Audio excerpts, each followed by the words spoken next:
एक महत्वाची केस मी सांगू इच्छिते. 45 वर्षाची आई, खूप साऱ्या वेगवेगळ्या प्रसंगातून गेलेली, ताण आलेला, शारीरिक स्वास्थ्य बिघडलं होतं, HB कमी झालेलं, ऍडमिट झालेल्या आणि नंतर काही दिवसांनी माझ्याकडे समुपदेशनासाठी आल्या पहिलं वाक्य होतं त्यांचं, तुम्ही मला आता गोळ्या औषधं देणार नाहीये ना, तर मी बोलते.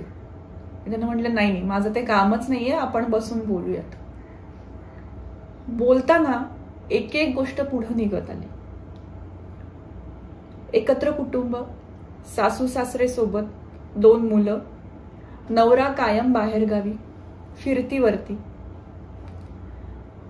सासऱ्यांच्या बरोबर थोडंफार चांगलं जुळत असतानाच 1-2 महिन्यांपूर्वी सासऱ्यांचं निधन झालं. सासूबाई आणि ह्या सासूबाई प्रचंड स्वतःमध्ये असणाऱ्या, मदत न करणाऱ्या, सारखे कायम टोमणे मारत असलेल्या, या सगळ्या पार्श्वभूमीवरती यांना समजत नव्हतं काय काम करायचं. यांचं स्वतःचं काम चालूच होतं. या सगळ्या पार्श्वभूमीमध्ये झालं असं, मुली मोठ्या व्हायला लागल्या आणि ह्यांचा ताण वाढत जायला लागला.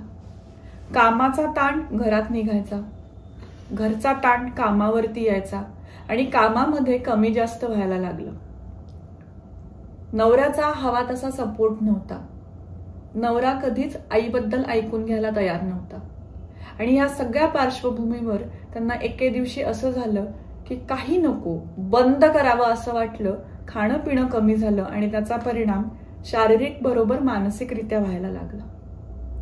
सगळ्यात पहिलं जे लक्षात आलं ते म्हणजे नवऱ्यानं याच्यामध्ये काही पावलं उचलणं गरजेचं आहे आणि ते त्यांच्यापर्यंत पोहोचणं ही अत्यंत महत्वाची गोष्ट आहे. त्या गोष्टीनं जेव्हा जशी जशी हळूहळू सुरुवात झाली, त्यानंतर घरामध्ये काही बारीक सारीक बदल करणं अपेक्षित होतं, त्याविषयी बदलायला सुरुवात झाली. स्वतःचे काही ठरलेल्या गोष्टी होत्या, त्यामध्ये कमी जास्त करणं, थोडी लवचिकता आणणं महत्वाचं होतं. रोज सगळी कामं पूर्ण नाही होणार आहेत.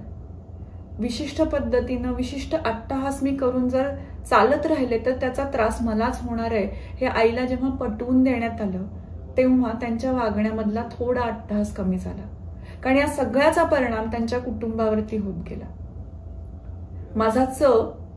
माझा अट्टहास जितका मोठा, माझे नियम जितके कडक, जितके शिस्तबद्ध, तितकंच मला होणारा त्रास वाढत जातो.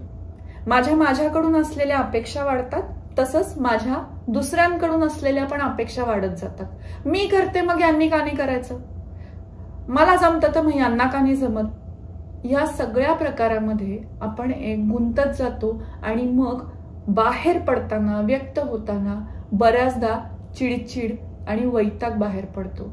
आणि मग असं वाटत राहतं की आई फक्त चिडचिड करते का,